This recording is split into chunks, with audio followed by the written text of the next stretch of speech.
নির্বাচন নিয়ে দেশে বিদেশে সরব বিএনপি, সাংগঠনিকভাবেও তৎপর দল। অন্তর্বর্তী সরকারকে সুনির্দিষ্ট রোডম্যাপ ঘোষণার আহ্বান তারেক রহমানের। উজানের ঢলে তিস্তার পানি বিপদসীমা ছুঁই ছুঁই, প্লাবিত রংপুরের নিম্নাঞ্চল। কুড়িগ্রাম লালমনিরহাটেও তলিয়ে বিভিন্ন এলাকা, চরম দুর্ভোগে লাখো মানুষ।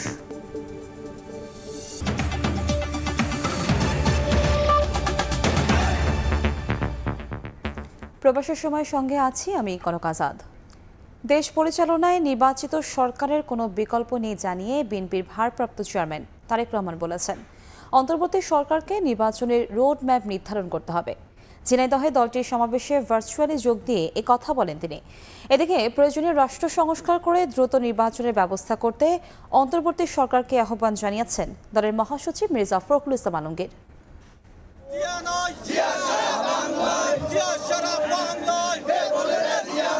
বিএনপির আয়োজনে সমাবেশে যোগ দিতে শনিবার সকাল থেকেই গাজীপুরের কোনাবাড়ী ডিগ্রি কলেজের মাঠে জড়ো হন পোশাক কারখানার শ্রমিকরা। দুপুরের পরপরই কানায় কানায় পূর্ণ হয়ে ওঠে সমাবেশ স্থল। বিএনপি মহাসচিব মির্জা ফখরুল ইসলাম আলমগীর ছাড়াও সমাবেশে যোগ দেন কেন্দ্রীয় নেতারা। পরে মির্জা ফখরুল বলেন, পোশাক শিল্প ধ্বংসের চক্রান্ত করছে বাইরের শক্তি। শেখ হাসিনা পালিয়ে গেলেও তার দোসররা এখনো রয়ে গেছে। যদি ক্ষতি করা যায় তাহলে বাংলাদেশের অর্থনীতি ঠিক থাকবে না। আর কারা করতে চায়? যারা জোর করে আবারও সেই লুটপাট করতে চায়, তাই না? গ্রহণযোগ্য নির্বাচনের মাধ্যমে জনরায়ে দেশে জনগণের সরকার প্রতিষ্ঠা হলে সে সরকার শ্রমিকদের সকল দাবি পূরণে উদ্যোগী হবে বলে আশ্বস্ত করেন বিএনপি নেতারা। এদিকে ঝিনাইদহে বিএনপির সমাবেশে প্রধান অতিথি হিসেবে ভার্চুয়ালি যোগ দেন দলের ভারপ্রাপ্ত চেয়ারম্যান তারেক রহমান। এ সময় তিনি বলেন, দেশ পরিচালনায় নির্বাচিত সরকারের কোনো বিকল্প নেই। অন্তর্বর্তী সরকারকে খুব শিগগিরই নির্বাচনের রোডম্যাপ নির্ধারণ করতে হবে। বর্তমানে যে অন্তর্বর্তীকালীন সরকার, তাদের প্রতি অর্পিত যে দায়িত্ব আর সেটা যথাযথভাবে পালনের জন্য যে রোড ম্যাপ সেটি নির্দিষ্ট করতে হবে তাদেরকে। তারেক রহমান আরো বলেন, যারা 17 বছর ধরে গুম খুনের শিকার, তাদের আত্মত্যাগকে মর্যাদা না দিলে ইতিহাস কাউকে ক্ষমা করবে না। 17 বছর ধরে অবিরাম আন্দোলনে গুম খুন, হামলা মামলা আর নির্যাতনে পৃষ্ঠ লক্ষ লক্ষ রাজনৈতিক কর্মীর অবদানকে যদি আমরা যথাযথ মূল্যায়নে সমর্থ না হই, তাহলে ইতিহাস কিন্তু আমাদের কাউকেই ক্ষমা করবে না। বিএনপির ভারপ্রাপ্ত চেয়ারম্যান আরো বলেন, স্বৈরাচার দোসরদের কারণে অন্তর্বর্তী সরকার বিপর্যয়ে পড়ছে, তাদের এখনই প্রতিহত করতে হবে। এই অন্তর্বর্তীকালীন সরকার। কামরুজ্জামান মামুন, সময় সংবাদ, গাজীপুর। এদিকে নেতাকর্মীদের চাঙ্গা করতে বিভাগীয় শহরে কর্মী সভা করছে বিএনপির সহযোগী সংগঠনগুলো। আগামী বাংলাদেশ করতে সবাইকে ঐক্যবদ্ধ হওয়ার আহ্বান জানান কেন্দ্রীয় নেতারা। গত এক যুগের বেশি সময় ধরে নিপীড়নের শিকার হয়েছেন বাংলাদেশ জাতীয়তাবাদী দল বিএনপির নেতাকর্মীরা। 5 আগস্ট ছাত্র জনতার অভ্যুত্থানে বাংলাদেশে পট পরিবর্তনের পর এবার দল গোছাতে চায় দলটি। সহযোগী সংগঠনকে সক্রিয় করতে সারা দেশে সভা সমাবেশ করেছেন কেন্দ্রীয় নেতারা। শনিবার চট্টগ্রাম, সিলেট, খুলনায় বিএনপির সহযোগী সংগঠন, ছাত্রদল, যুবদল ও স্বেচ্ছাসেবক দলের উদ্যোগে অনুষ্ঠিত হয় যৌথ কর্মী সভা। বহুদিন পর স্বতঃস্ফূর্তভাবে দলীয় কর্মসূচি পালন করতে পেরে বেশ উৎফুল্ল নেতাকর্মীরা। আজকে আমরা ঝিনাইদহ জেলায় যে বিশাল জনসভায় সমবেত হয়েছে, এতে আমরা আনন্দিত। খুব প্রাণবন্তভাবে সারা ঝিনাইদহের মানুষ এটা অ্যাকসেপ্ট করেছে। আগামী নির্বাচন সামনে রেখে তারেক রহমানের নির্দেশনামূলক বক্তব্যে উজ্জীবিত তৃণমূল নেতাকর্মীরা। ফেলে যাওয়া যে দলবাদ, উচ্ছিষ্ট প্রশাসন, চলমান ষড়যন্ত্রের কাছে কিন্তু এখনো আমরা দেখতে পাই। দলের ভাবমূর্তি অটুট রাখতে অনিয়ম দুর্নীতি থেকে দূরে থাকার প্রত্যয় তাদের। কারো সাথে কোনো প্রকারের রাজনীতি করা যাবে না, বিনয়ের রাজনীতি করা যাবে না, অস্বীকারের রাজনীতি করা যাবে না। আওয়ামী লীগের কাছে করে বিচার করে তারা অস্বীকার করতো, তাদের নিজেদের ছেলেপেলেদের সেভ করার চেষ্টা করতো। আমরা কিন্তু রাজনীতি করছি না। তারেক রহমান বলেছে, এই সরকারকে বাঁচিয়ে রাখার জন্য, এই সরকারকে সমর্থন দেওয়ার জন্য, এই সরকারের পক্ষে সব ধরনের সাহায্য সহযোগিতা করার জন্য তিনি আমাদের নির্দেশ দিয়েছেন। আগামীর বাংলাদেশ গড়তে সবাইকে ঐক্যবদ্ধ থেকে জনগণের পাশে দাঁড়ানোর আহ্বান জানান বিএনপি নেতারা। মনিরুজ্জামান প্রান্ত, সময় সংবাদ। রাষ্ট্র সংস্কারে বিশ্ব নেতাদের পূর্ণ সমর্থন পাবে ইউনূস সরকার। তবে অর্থনৈতিক বিনিয়োগ আনতে নির্বাচিত সরকারের বিকল্প নেই বলে মনে করছেন আন্তর্জাতিক সম্পর্ক বিশ্লেষকরা। দেশের মানুষ মুক্তভাবে কথা বলবে, ভয়ভীতি ছাড়া। জাতিসংঘ সাধারণ পরিষদের ৭৯তম অধিবেশনের ভাষণে সাম্প্রতিক অভ্যুত্থানের প্রেক্ষাপট তুলে ধরেন প্রধান উপদেষ্টা। রাষ্ট্রের গণতান্ত্রিক সংস্কারে বিশ্ব নেতাদের সমর্থন চান ডক্টর ইউনূস। প্রত্যেক ফিলিস্তিনির জীবন অমূল্য। বিশ্লেষকরা বলছেন, রাষ্ট্র সংস্কারে ইউনূস সরকারকে আন্তর্জাতিক মহল সম্পূর্ণ সহায়তা করবে। তবে অর্থনৈতিক ক্ষেত্রে বিশেষ করে বিনিয়োগকারীদের আকৃষ্ট করতে নির্বাচিত সরকারের বিকল্প নেই। রাজনৈতিক যেই অ্যাকসেপ্টেন্স সেটা বড় আকারই আছে। অর্থনৈতিক কাঠামোটা যেটা আছে সেখানে স্বাভাবিকভাবে অনেক রাষ্ট্রই বা অনেক ইনভেস্টররা অপেক্ষা করবে, স্টেবিলিটির জন্য অপেক্ষা করবে। স্বাভাবিকভাবে তারা নির্বাচিত একটা সরকার চাইবে। জাতিসংঘে ভাষণে গাজা ইস্যুতে পশ্চিমাদের ভূমিকার সমালোচনা করেন ডক্টর ইউনূস। বিশ্লেষকরা বলছেন, ফিলিস্তিনের সঙ্গে বাংলাদেশের জনগণের আত্মিক সম্পর্ক রয়েছে, ফলে কোনো সরকারেরই তা উপেক্ষা করার সুযোগ নেই। গাজার ব্যাপারে, প্যালেস্তাইনের ব্যাপারে যে কোনো সরকারই থাকুক না কেন, কোনোভাবেই সম্ভব না অন্য কিছু বলা বা অন্য কোনো সিদ্ধান্ত নেওয়া। কারণ গাজার প্যালেস্তাইনের জনগণের সাথে বাংলাদেশের জনগণের একটা আত্মিক সম্পর্ক আছে। রোহিঙ্গা সংকট সমাধানে আন্তর্জাতিক মহলের সহযোগিতা অব্যাহত রাখার আহ্বান জানিয়েছেন ডক্টর ইউনূস। তবে গত কয়েক বছরে রোহিঙ্গাদের জন্য বিদেশিদের দেয়া অর্থ কমছে। বিশ্লেষকরা বলছেন, সামনের দিনে দেখার বিষয় সে অর্থের যোগান বাড়ে কিনা। ইউনূসের যেহেতু আন্তর্জাতিক পর্যায়ে তার একটা গ্রহণযোগ্যতা আছে, ফান্ডের যেই কোয়ান্টামটা সেটা বাড়াতে পারছে কিনা বড় আকারে, সেটার উপর একটা নজর থাকবে, কোনো সন্দেহ নেই। রোহিঙ্গাদের নিরাপদ প্রত্যাবাসনে অন্তর্বর্তী সরকারকে সুনির্দিষ্ট উদ্যোগ নেয়ারও পরামর্শ দেন আন্তর্জাতিক সম্পর্ক বিশ্লেষকরা। তাজওয়ার মাহমিদ, সময় সংবাদ, ঢাকা। অভ্যুত্থানের পর একের পর এক নৈরাজ্য সহিংসতা চলছে উল্লেখ করে তার নিরসনে সরকারের সুস্পষ্ট অবস্থান জানতে চেয়েছেন বিশ্ববিদ্যালয় শিক্ষকরা। ঢাকা বিশ্ববিদ্যালয় ক্লাবে শিক্ষক নেটওয়ার্কের সংবাদ সম্মেলনে বলা হয়, ভিন্ন মতের মানুষদের রক্ষায় সরকার কী পদক্ষেপ নেবে তা অচিরেই জানতে চায়। এ সময় নাগরিক নিরাপত্তা নিয়ে উদ্বেগ প্রকাশ করেন তারা। সম্প্রতি দেশে ঘটে যাওয়া এমন সব পরিস্থিতির সমাধানে কি ভাবছে সরকার, তা নিয়েই এবার প্রধান উপদেষ্টা বরাবর খোলা চিঠি দিচ্ছেন বিশ্ববিদ্যালয় শিক্ষকদের আন্দোলনের প্ল্যাটফর্ম ইউনিভার্সিটি টিচার্স নেটওয়ার্ক। আমরা বিশেষ কোনো মার্কার সরকারের পক্ষে বিপক্ষে ছিলাম না, এখনো না। আমরা গণতন্ত্র ও ন্যায্যতার জন্য হাজির আছি। শনিবার সকালে ঢাকা বিশ্ববিদ্যালয়ের ক্লাবে নেটওয়ার্কের পক্ষ থেকে সংবাদ সম্মেলনে পাঠ করা হয় এই চিঠি। আমরা এই কমিটি থেকে অমুককে সরাতে হবে, এই পদে অমুককে ডিজি বসানো হলো কেন, তাকে সরাই দিতে হবে, এগুলো কি ধরনের কথা? নেটওয়ার্কের পক্ষ থেকে বলা হয়, অসহিষ্ণু এবং নির্বিচার সহিংসতা রোধ করতে সরকারের অবস্থান অচিরেই স্পষ্ট করতে হবে। সহিংস জমায়েতের সংঘবদ্ধ হিংস্রতা থেকে ভিন্ন মত বা সম্প্রদায়ের মানুষের অধিকার রক্ষায় সরকার কি কি পদক্ষেপ নেবে তা আমাদের সামনে সুস্পষ্ট করতে হবে। এসবের সমাধান না করতে পারলে কোনো মতেই শান্তি স্থায়ী হবে না বলেও মত শিক্ষকদের। এভাবে চলতে থাকলে নাগরিকদের নিরাপত্তা বোধের অভাব তীব্রতর হবে এবং সংকট উত্তরণে সরকারকে আরও বেগ পেতে হবে। স্বৈরাচারের বিদায় পরবর্তী নতুন সমাজে কোনো অস্থিরতা কাম্য নয় বলেও জানান দেশের উচ্চ শিক্ষায় সম্পৃক্ত শিক্ষকদের এই নেটওয়ার্ক। এই অস্থিরতা, এই সংঘাত, এই বিদ্বেষ, এগুলো আমরা আর দেখতে চাই না। রৌনক নিয়ন্তা, সময় সংবাদ, ঢাকা। দলীয় লেজুরভিত্তিক ছাত্র রাজনীতি নিষিদ্ধ হলো বাংলাদেশ প্রকৌশল বিশ্ববিদ্যালয় বুয়েটে। শনিবার অধ্যাপক ডক্টর মোহাম্মদ ফোরকান উদ্দিন স্বাক্ষরিত বিজ্ঞপ্তিতে এ তথ্য জানানো হয়েছে। এতে বলা হয়, বুয়েটের ঐতিহ্য রক্ষা, শিক্ষার মান উন্নয়ন, মেধার যথাযথ বিকাশ মূল্যায়ন ও আন্তর্জাতিক অঙ্গনে বিশ্ববিদ্যালয়কে মর্যাদাপূর্ণ অবস্থানে উন্নীত করার লক্ষ্যে এই সিদ্ধান্ত নেওয়া হয়েছে। সভায় সিদ্ধান্ত হয়, বুয়েটের কোনো শিক্ষার্থী বিশ্ববিদ্যালয়ের অনুমোদিত ক্লাব বা সোসাইটি ছাড়া কোনো রাজনৈতিক দলের লেজুর ভিত্তিক অথবা যে কোনো সংগঠনের সঙ্গে জড়িত হতে পারবে না। অমান্য করলে তাদের বিরুদ্ধে যথাযথ ব্যবস্থা নেওয়া হবে। ক্যাম্পাসে ছাত্র রাজনীতি নিষিদ্ধের দাবিতে গেল মঙ্গলবার থেকে ক্লাস বর্জন করে আসছিলেন শিক্ষার্থীরা।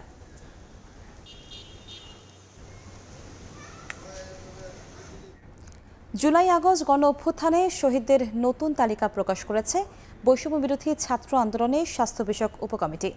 সর্বশেষ তথ্য অনুযায়ী আন্দোলনে 1581 জন শহীদ হওয়ার তথ্য জানিয়েছে কমিটি। বিকেলে ঢাকা বিশ্ববিদ্যালয়ে এক সংবাদ সম্মেলনে এ তথ্য জানান তারা। প্রাথমিকভাবে ৩১,০০০-এরও বেশি আহতের কথা জানিয়েছে কমিটি। আমরা আরও কিছু মিসিং ডেটা পেয়ে যেটি আসলে আমাদের 1581 আজকে দাঁড়িয়েছে। আহতর যেই আপডেট সেটি আমরা আসলে অফিসিয়ালি দিচ্ছি না, তার কারণ হচ্ছে আমাদের কাজ চলমান। 22,000 থেকে সেই সংখ্যাটা প্রায় ৩১,000-এ পৌঁছিয়েছে, কিন্তু এখানে ডুপ্লিকেশন আছে, এখানে বেশ কিছু অনেক ডেটা 2-3 বার করেও এসেছে। রাষ্ট্র সংস্কারের বিষয় সুনির্দিষ্ট করার পাশাপাশি নির্বাচনের রোডম্যাপ জামায়াতের আমির ডক্টর শফিকুর রহমান। সুষ্ঠু নির্বাচন নিশ্চিতে রাষ্ট্র সংস্কার সফল করা জরুরি বলেও জানান তিনি। শনিবার রাতে ডাকাতের ছুরিকাঘাতে নিহত সেনা কর্মকর্তা তানজিম সালোয়ার নির্জনের গ্রামের বাড়ি টাঙ্গাইলে যান জামায়াতের আমির। এ সময় নির্জনের পরিবারকে সান্ত্বনা দেওয়ার পর তিনি বলেন, জামিনে বের হওয়া ডাকাত দলের মতো অনেকেই জেল থেকে জামিন পেয়েছেন, সরকারকে এগুলো দেখতে হবে।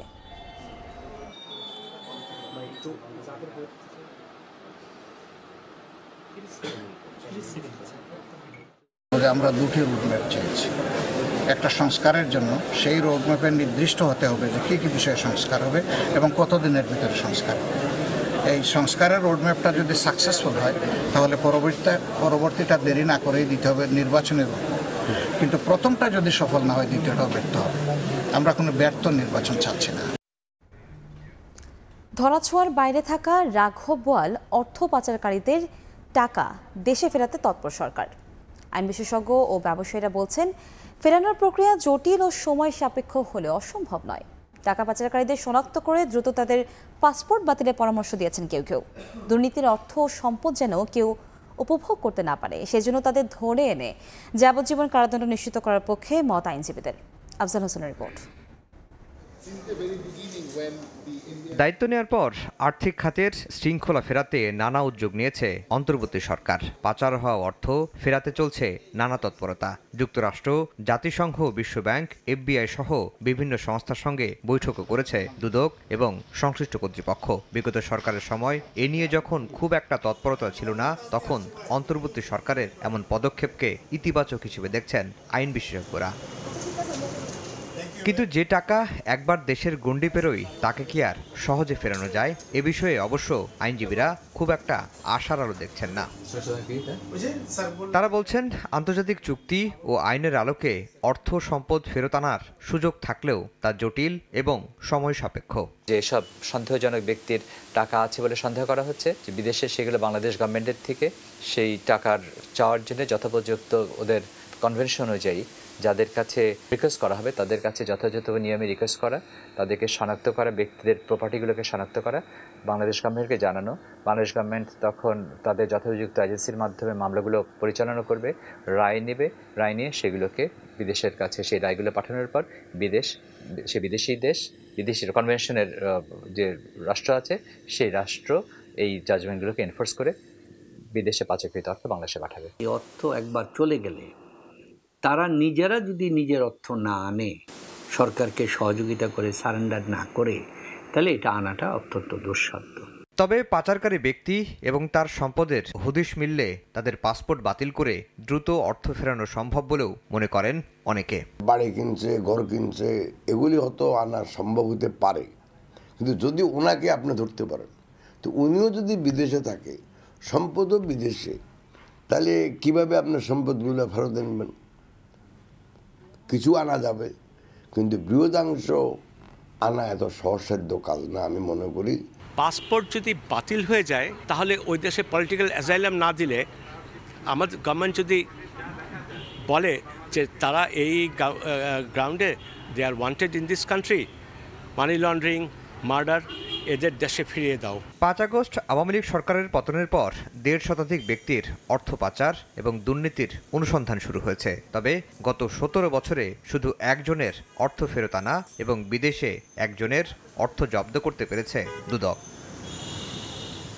আফজাল হোসেন, সময় সংবাদ, ঢাকা। টানা বৃষ্টি আর উজানের ঢলে পানি বাড়ছে তিস্তা সহ উত্তরাঞ্চলের বিভিন্ন নদ নদীতে। এতে রংপুর, কুড়িগ্রাম ও লালমনিরহাটে বন্যার শঙ্কা করছেন নদী তীরবর্তী বাসিন্দারা। পানিচাপ সামলাতে সব ধরনের প্রস্তুতির কথা জানিয়েছেন পানি উন্নয়ন বোর্ড। শাকিল মাহমুদের ক্যামেরায় রেতন হিমেলের রিপোর্ট। পানিতে টইটুম্বুর বাড়ির উঠানসহ চারপাশ। ঘরের ভেতরে ঢুকছে উজানের ঢল ও বৃষ্টির পানি। তার মধ্যেই চুলায় রান্না বসিয়েছেন রংপুরের গঙ্গাচড়ার দুলালী বেগম। আলাপে জানালেন শঙ্কার কথা, আরেকটু পানি বাড়লে হয়তো খাবার তৈরির উপায়ও আর থাকবে না। কাল থেকে ভাত আনি নাই, ভাত ছড়াইনো আলতা চুলে তুলি অন্যের উপর তুলি ভাত ছড়াইনো। বৃষ্টি আর উজানের ঢলে পানি বৃদ্ধি অব্যাহত আছে রংপুর, নীলফামারী, লালমনিরহাট, কুড়িগ্রাম ও গাইবান্ধা জেলার সব নদ নদীতে। এতে নিম্ন অঞ্চল প্লাবিত হয়ে ভাঙনের ঝুঁকির মুখে পড়েছে বসতবাড়ি ও রাস্তাঘাট। একই সঙ্গে ফসলি জমিতে পানি ওঠায় নষ্ট হচ্ছে আগাম শীতকালীন শাকসবজি ও বীজতলা সহ বিভিন্ন ফসল। আমাদের পাকা ধান ডুবে যাওয়া নিচ্ছে, ভাসে যাওয়া নিচ্ছে, বাড়ি বাড়ি পানি উঠছে। নদীটা খনন করলে আমাদের খুব সুবিধা হয়। তিস্তা নদী আরো যদি পানি বাড়ি যায়, বাড়ি চলে যায়, তাহলে আমরা কিভাবে থাকবো? তবে পানির চাপ সামলাতে সব ধরনের প্রস্তুতির কথা জানিয়েছে পানি উন্নয়ন বোর্ড। বন্যা নিয়ন্ত্রণ বাঁধ রয়েছে এবং বিভিন্ন অবকাঠামো রয়েছে, সেগুলো আমরা আমাদের অফিসাররা সব পর্যবেক্ষণে রেখেছে। আমরা জেলা প্রশাসন, উপজেলা প্রশাসনের সাথে সমন্বয় করে করতেছি। কোথাও কোনো ভাঙন সৃষ্টি হলে আমাদের যে অবস্থা আছে সেটা দ্বারা আমরা তাৎক্ষণিক ব্যবস্থা গ্রহণ করব। এদিকে বন্যার হাত থেকে রক্ষায় তলদেশ ভরাট হয়ে যাওয়া তিস্তা নদীকে বিজ্ঞানসম্মতভাবে খনন করে শাখা নদীগুলোর মুখ উন্মুক্ত করার পরামর্শ নদী গবেষকদের। শাখা নদীর মুখগুলো সব বন্ধ করা হয়েছে। শাখা নদীর মুখগুলো খোলা থাকলে এই পানি অনেকগুলো নদী দিয়ে প্রবাহিত হতো, তখন বাংলাদেশে আর বন্যা হতো না। বাংলাদেশ সরকারের জরুরি ভিত্তিতে উচিত এই নদীটা বিজ্ঞানসম্মতভাবে খনন করা এবং শাখা নদীগুলোর মুখ উন্মুক্ত করে দেওয়া। সম্ভাব্য ঝুঁকি মোকাবিলায় তিস্তা ব্যারেজের 44টি জলকপাট খুলে দিয়েছে পাউবোর কর্মীরা। রিদওয়ান হিমেল, সময় সংবাদ, রংপুর। ইসরায়েলি হামলায় হিজবুল্লাহর প্রধান নিহতের খবরে শোকস্তব্ধ ফিলিস্তিনিরা। ইরান সহ বিভিন্ন দেশে হাসান নাসরুল্লাহর হত্যার প্রতিবাদ জানান হাজার হাজার মানুষ। তেল আবিবের বর্বরতা বন্ধে বিশ্ব নেতাদের সোচ্চার হওয়ার তাগিদ তাদের। ইসরায়েলের হামলা শুধু হিজবুল্লাহ নয়, গোটা মধ্যপ্রাচ্যের স্থিতিশীলতাকে হুমকির মুখে ঠেলে দিয়েছে বলে মনে করছেন স্থানীয়রা। হাসান নাসরুল্লাহকে হত্যা করা হয়েছে কারণ তিনি ফিলিস্তিনিদের পাশে দাঁড়িয়েছিলেন, তিনি ফিলিস্তিনিদের জন্য কাজ করছিলেন। এই হামলা ফিলিস্তিনের বিরুদ্ধেই। দুর্ভাগ্যজনকভাবে গাজা ও লেবাননে যা ঘটছে তার বিরুদ্ধে আরব দেশগুলো কোনো পদক্ষেপ নিচ্ছে না।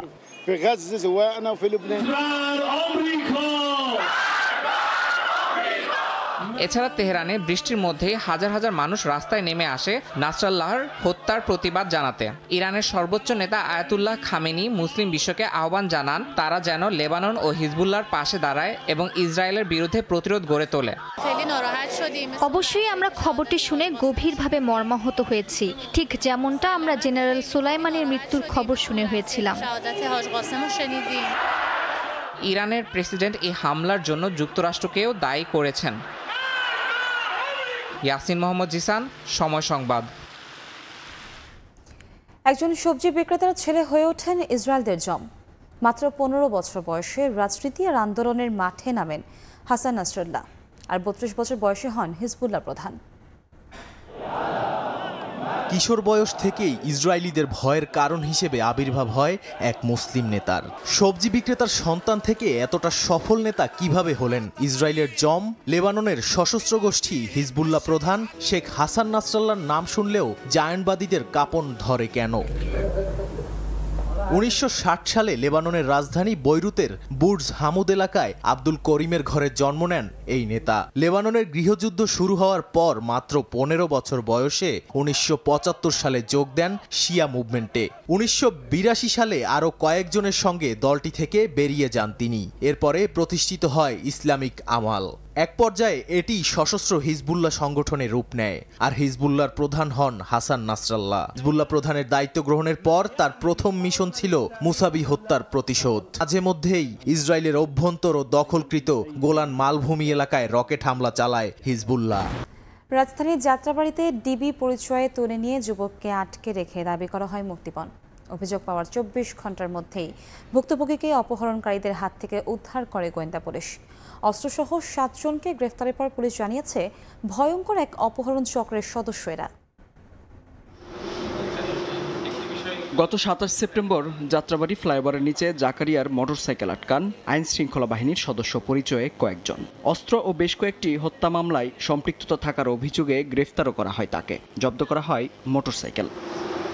প্রথমে ডিবি পরিচয়ে গ্রেফতার করা হলেও পরবর্তীতে জাকারিয়াকে তুলে দেয়া হয় এই অপহরণকারীদের হাতে। আটকে রাখা হয় বেশ কয়েকটি স্থানে। পরিবারের কাছে চাওয়া হয় 10 লাখ টাকা মুক্তিপণ। তারপরে তো আমরা বুঝলাম যে টাকা চায়, আবার বকাবকি করে, এরা এত ডিবি হইতে পারে না। তল্লাশির এক পর্যায়ে কবির যে টেবিলটা ব্যবহার করত তার ড্রয়ার খুলে আমরা 2টি বিদেশি পিস্তল, 18 রাউন্ড গুলি এবং 4টি ম্যাগাজিন সেখানে পাই। চক্রের মূল হুতা কবিরের স্ত্রী সূচনা গ্রেফতার হলেও কবির এখনও ধরাছোঁয়ার বাইরে। পুলিশ বলছে অবৈধ অস্ত্র ব্যবসার পাশাপাশি ভয়ঙ্কর অপহরণ চক্রের সাথেও জড়িত এই কবির। যতটুকু আমরা এ পর্যন্ত তথ্য যে সে একটি বড় অপহরণকারী চক্রের সাথে জড়িত। আমাদের পরবর্তী কনসিকুয়েন্স অভিযান চলমান আছে এখনো। ভুক্তভোগী জাকারিয়া পায়রা তাপ বিদ্যুৎ কেন্দ্রে সাব কন্ট্রাক্টর হিসেবে কাজ করেন। মেহেদী হাসান, সময় সংবাদ, ঢাকা। গণ অভ্যুত্থানের পর পুলিশের লুণ্ঠিত 5000 অস্ত্রের মধ্যে এখনও 1500 অস্ত্রের হদিস পাওয়া যায়নি। লুট হওয়া অস্ত্র ব্যবহার করে আধিপত্য বিস্তার এবং বিভিন্ন জায়গায় নানা অপরাধ ঘটছে বলে অভিযোগ পাওয়া গেছে। রাজধানীর মোহাম্মদপুর থানা থেকে 5 আগস্ট রাতে যে অস্ত্র লুট হয় তার বেশ কিছু এখন ব্যবহৃত হচ্ছে জেনেভা ক্যাম্পে। আতিকুর রহমান তমানের রিপোর্ট।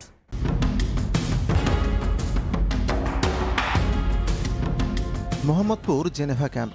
বিভিন্ন সূত্র বলছে মোহাম্মদপুর থানা থেকে 5 আগস্ট রাতে যে অস্ত্রগুলো লুট হয় সেগুলোর বেশ কিছু এখন ব্যবহৃত হচ্ছে এই ক্যাম্পে।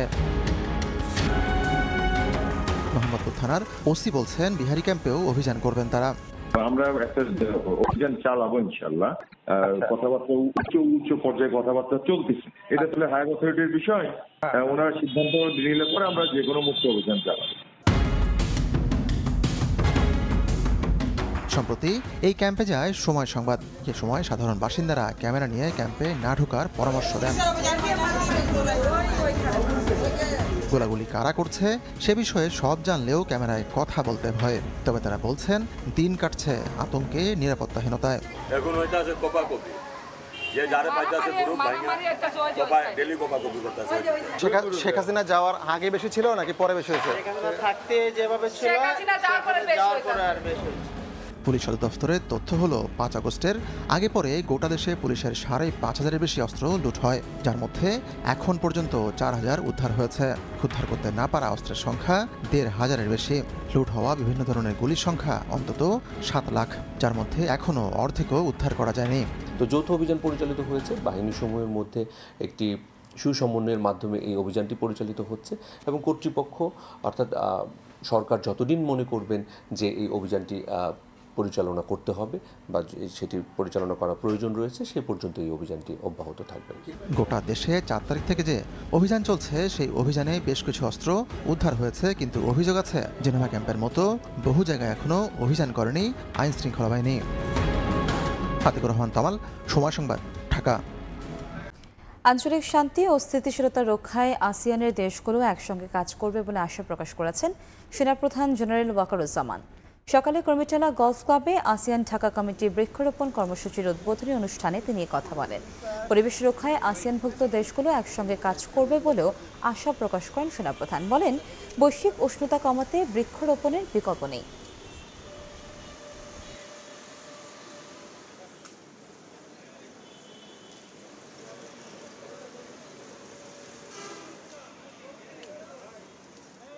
We are due to the deforestation, this global warming is taking place. A lot of calamities are taking places very frequently, and I'm sure with this effort we can eradicate this problem. You know that these days the pollution is taking place everywhere, and this tree really helps us in eradicating pollution. But I don't know the sound pollution that has been taking place when the train was going, how to counter it. টানা 4 দফা বাড়ার পর অবশেষে দেশের বাজারে স্বর্ণের দাম কমানোর সিদ্ধান্ত নিয়েছে বাংলাদেশ জুয়েলার্স অ্যাসোসিয়েশন বাজুস।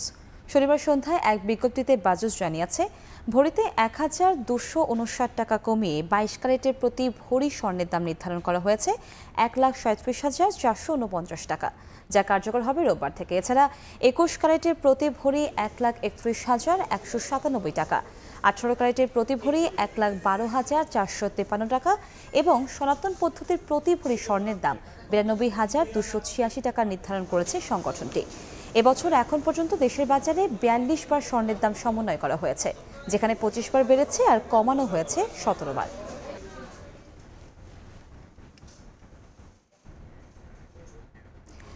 নানা ইস্যুতে যখন অস্থির বিশ্ববাজার, তখন জ্বালানি বন্দরের সংকট আর শিল্প খাতে অসন্তোষ জিয়ে রেখে উন্নয়ন লক্ষ্যমাত্রা অর্জন ও মূল্যস্ফীতির লাগাম টানা কিভাবে সম্ভব, এমন প্রশ্ন তুলে ভালো ঋণ গ্রহীতা এবং মন্দ ব্যাংকগুলো রক্ষার দাবি জানিয়েছে ঢাকা চেম্বার।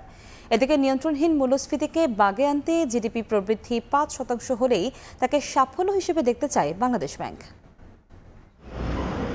গেল অর্থবছরে পণ্য রপ্তানি করে দেশের রপ্তানি আয় কমেছে 5.9%। চাহিদা থাকার পরও ডলার সংকটে কাঁচামাল সহ পণ্য আমদানিতে ব্যয় কমানো হয়েছে 10.6%। সরাসরি বিদেশি বিনিয়োগ কমেছে 8.3%। চলতি বছরের জানুয়ারি থেকে জুন পর্যন্ত গড় খাদ্য মূল্যস্ফীতি চড়ে আছে 10%-এর ওপরে, বিপরীতে রয়েছে উচ্চ জিডিপি প্রবৃদ্ধি অর্জনের লক্ষ্যমাত্রা। দেশের অর্থনীতির এমন বহুমুখী চাপ সামলাতে যখন হাতে নেওয়া হয়েছে নানা সংস্কার কার্যক্রম, তখনও রাশিয়া, ইউক্রেন, মধ্যপ্রাচ্য সহ ভূ রাজনৈতিক অস্থিরতায় ডুবে আছে বিশ্ব অর্থনীতি।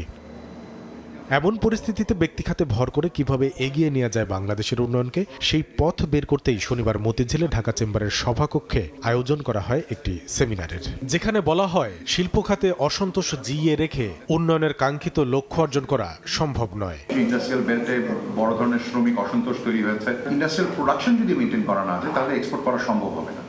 এক্সপোর্ট করতে না পারলে আমাদের এই ডলারের যে প্রবলেম, এটা রিজলভ করা সম্ভব হবে না। কর্মসংস্থান তৈরি হবে না, বরঞ্চ যে কর্মসংস্থানটা আছে সেটাও হুমকির মুখে পড়বে।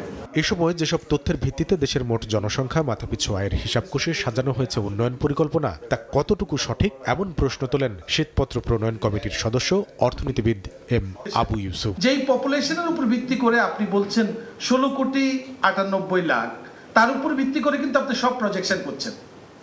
আদৌ this is the right statistics? সেমিনারে নিয়ন্ত্রণহীন মূল্যস্ফীতি কমিয়ে আনতে রাজনৈতিক প্রভাব নির্ভর জিডিপি প্রবৃদ্ধি অর্জন কতটা সম্ভব তা নিয়ে স্পষ্ট সন্দেহ প্রকাশ করে বাংলাদেশ ব্যাংক। যেটা আমরা বলেছি যে জিডিপি যদি 5% অর্জন করা যায়, আমি মনে করি যে এই সময়ের বিবেচনায় এটা একটা সাফল্য। বাট আমাদের ইনফ্লেশন কন্ট্রোল করাটা এটা একটা অন্যতম চ্যালেঞ্জ হয়ে যাচ্ছে। খাদ্য জ্বালানি নিরাপত্তা নিশ্চিতে বিশেষ নজর দেওয়ার তাগিদ দেন বিআইডিএস এর সাবেক মহাপরিচালক KAS মুর্শিদ।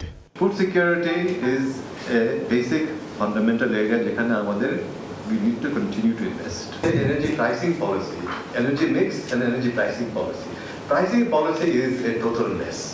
ডিজিটাল ও কৃত্রিম বুদ্ধিমত্তা নির্ভর আগামীর অর্থনৈতিক কৌশল সাজানোর তাগিদ আসে DCCI এর এই সেমিনার থেকে। Quality of growth, I think that will make. Kamrul Hasan সবুজ, সময় সংবাদ, ঢাকা।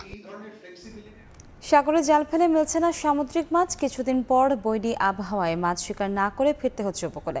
চরম দুশ্চিন্তায় কক্সবাজার উপকূলে জেলে ও ট্রলার মালিকরা। লোকসানের কারণে অনেক ট্রলার সাগরে পাঠানো বন্ধ রয়েছে। মোহাম্মদ ফরাজের ক্যামেরায় বিস্তারিত জানাচ্ছেন সুজাউদ্দিন রুবেল। কক্সবাজার শহরের নতুন বাহারছড়া এলাকার মোহাম্মদ লোকমান, তার মালিকানাধীন ছিল 4টি মাছ ধরার ট্রলার, কিন্তু লোকসানের কারণে 2টি ট্রলার বিক্রি করে দিয়েছেন। এখন 2টি ট্রলার থাকলেও একটি ট্রলার বাকখালী নদীতে নোঙর করে রেখেছেন। বাকি আল্লাহদান ট্রলার 22 জন জেলে নিয়ে সাগরে মাছ শিকারে যায়, কিন্তু এই ট্রলারটিও সাগরে না পাঠানোর চিন্তা করছেন লোকমান। বলেন, গেল 2 মাসে 20 লাখ টাকা খরচ করে সাগরে 4 বার মাছ শিকারে পাঠালেও লোকসান গুনতে হয়েছে 10 লাখ টাকা। সুদি দেয় না, টাকা নিতে নিতে কারো কাছ থেকে যাওয়ার মতো এখন পরিস্থিতি নেই। জাল কিনবো নাকি ট্রলার সাগরে পাঠাতে পারবো, আমরা কোন দিকে যাবো? এই বোটটার মধ্যে পরে আপনার 2 কোটি টাকার মতন ধরা আছে এ পর্যন্ত, তাহলে কিভাবে বোটটা সাগরে যায়, কিভাবে আসে? শুধু লোকমান নন, সাগরে 65 দিনের নিষেধাজ্ঞা শেষ হওয়ার পর থেকে গত 2 মাস ধরে সাগরে মিলছে না মাছ। প্রতিবারই ট্রলার পাঠিয়ে গুনতে হচ্ছে 2 থেকে 3 লাখ টাকা লোকসান। জেলেরা বলছেন, বৈরী আবহাওয়ার কারণে সাগরে মাছ শিকার না করে ফিরতে হচ্ছে উপকূলে।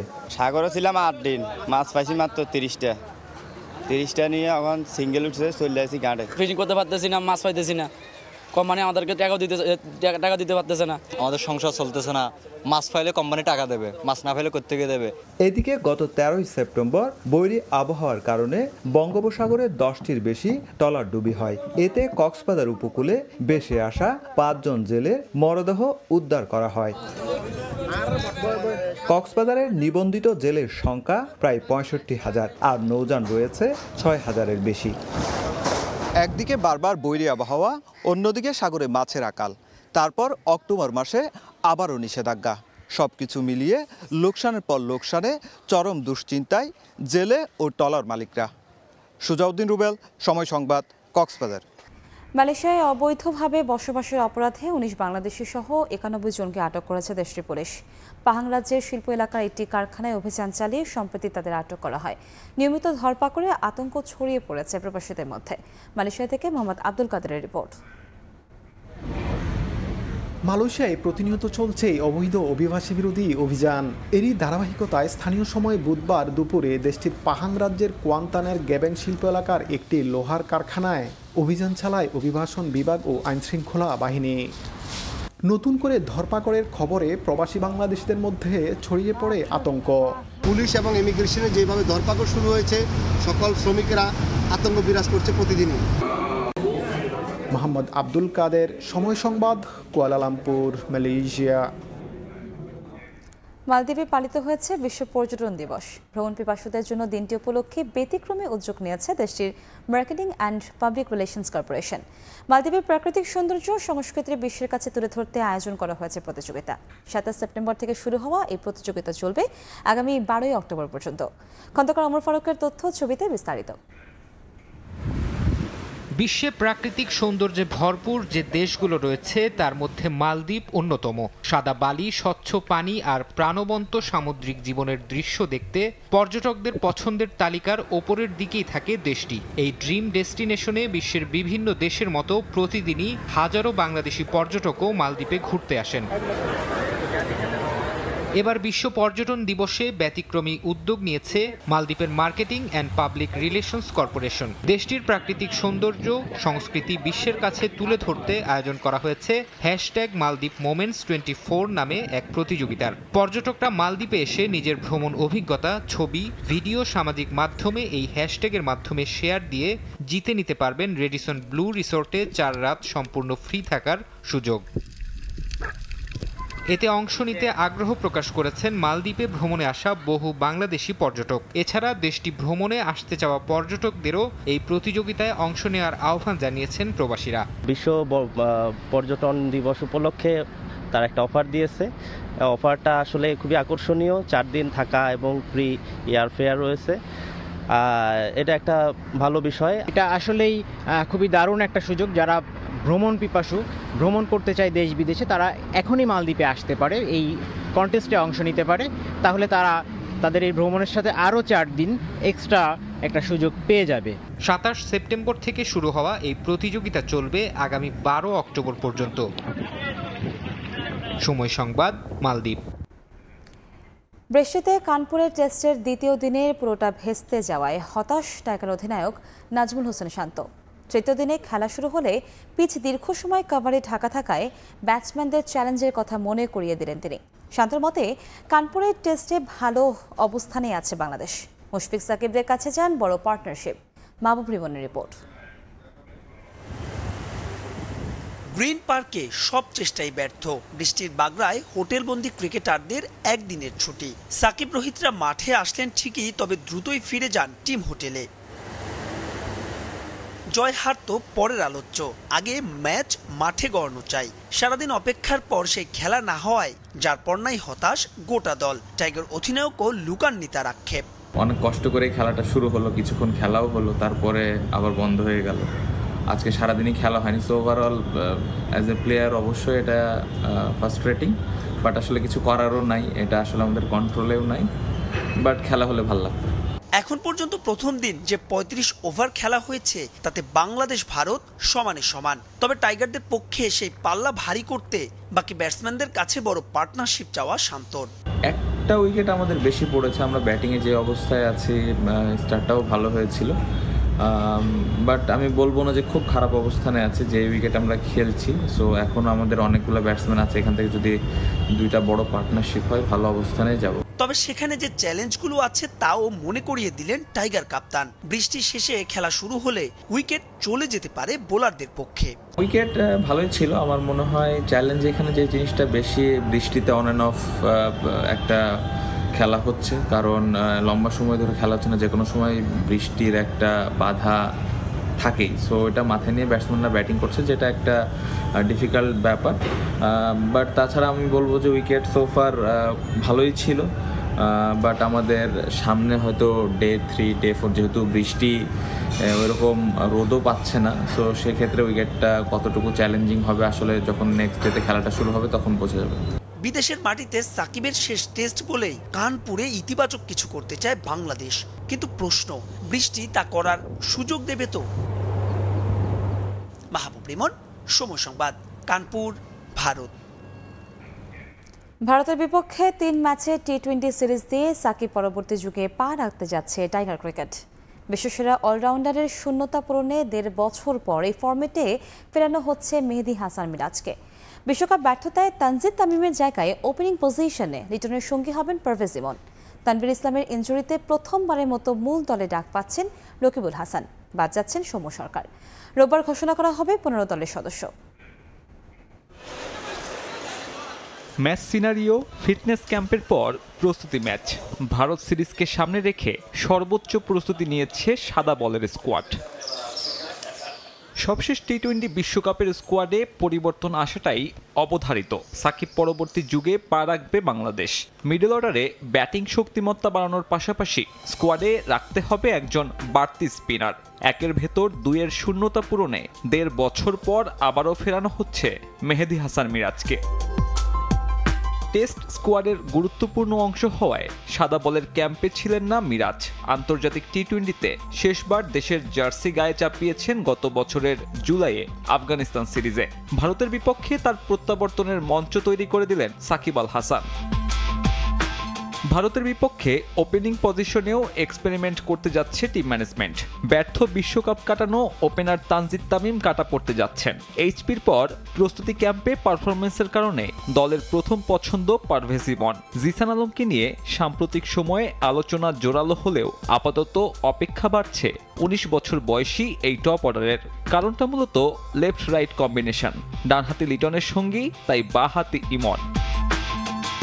ব্যাকআপ উইকেট কিপার হিসেবে জাকির আলীকে নিলে ভারত সিরিজের 15 জনের তালিকায় 9 জনের জায়গা কনফার্ম। অধিনায়ক শান্ত, ওপেনিংয়ে লিটন, মিডল অর্ডারে তাওহিদ হৃদয় আর লেগ স্পিনার রিশাদ। পেস ইউনিটে মুস্তা শরীফুল, তাসকিন তানজিমও টি-20 স্কোয়াডের সঙ্গী। টেস্টে ভালো করলেও এই সিরিজে হাসান মাহমুদের থাকার সম্ভাবনা একেবারেই ক্ষীণ। বাদ পড়তে যাচ্ছেন সৌম্য সরকার। প্রস্তুতি ম্যাচে ভালো করায় ফিরতে পারেন শামীম পাটোয়ারি। সবশেষ নিউজিল্যান্ডের বিপক্ষে খেলেছিলেন আন্তর্জাতিক ম্যাচ, যদিও 15 জনের চূড়ান্ত তালিকায় কে জায়গা পাবেন তা নিশ্চিত নয়। সাকিব আল হাসান না থাকায় বাড়তি স্পিনার হিসেবে সুযোগ দেওয়ার কথা ছিল আরেক বাঁহাতি তানভীর ইসলামকে। তবে এই ক্রিকেটার ইনজুরিতে থাকায় সুযোগ পাচ্ছেন রকিবুল হাসান। এশিয়ান গেমসের হিসেব বাদ দিলে এটাই তার প্রথম ন্যাশনাল টিম কল। ভারতের 3টি ভিন্ন ভেন্যুতে 3 টি-20 খেলবে টাইগাররা। শেষবার সেখানে খেলা 3 ম্যাচের টি-20 সিরিজে 2-1 ব্যবধানে হারে লাল সবুজের প্রতিনিধিরা। সাব্বির মিথুন, সময় সংবাদ। এ পর্যায়ে শীর্ষ সংবাদগুলো জানিয়ে দিচ্ছি আরেকবার। নির্বাচন নিয়ে দেশে বিদেশে সরব বিএনপি, সাংগঠনিকভাবেও তৎপর দল। অন্তর্বর্তী সরকারকে সুনির্দিষ্ট রোডম্যাপ ঘোষণার আহ্বান তারেক রহমানের।